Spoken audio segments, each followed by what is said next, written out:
ই sports world কাপের বিশ্ব মঞ্চে এবারের মতন বাংলাদেশের খেলা শেষ এবং প্রথম রাউন্ড থেকে বাংলাদেশের বিদায় নিশ্চিত হয়ে গেল। এই খবরটি দেয়া অবশ্যই দুঃখজনক, কিন্তু দিতে হচ্ছে।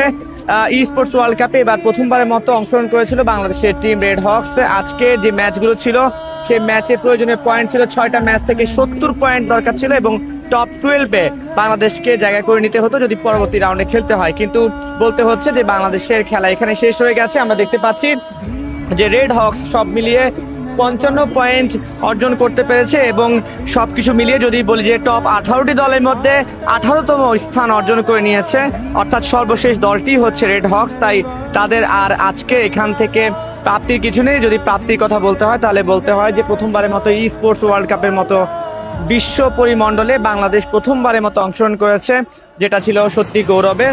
এবং সমর্থকরা কিন্তু আশাহত হচ্ছেন না, তারা বলছেন যে আমরা এসেছি খেলা দেখতে, সমর্থন দিয়েছি।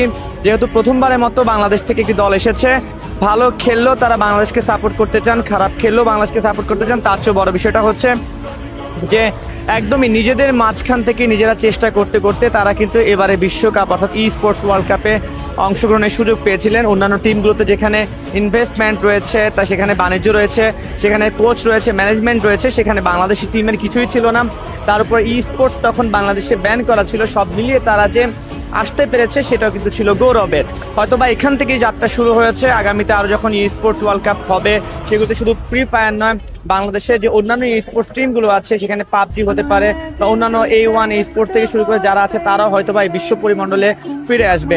আমরা দেখতে পাচ্ছি যে আমরা সমর্থকদের সঙ্গে কথা বলেছিলাম। আজকে যেহেতু সমর্থকদেরকে অ্যালাউ করা হয়েছিল, প্রচুর পরিমাণে বাংলাদেশি দর্শক এসেছিল।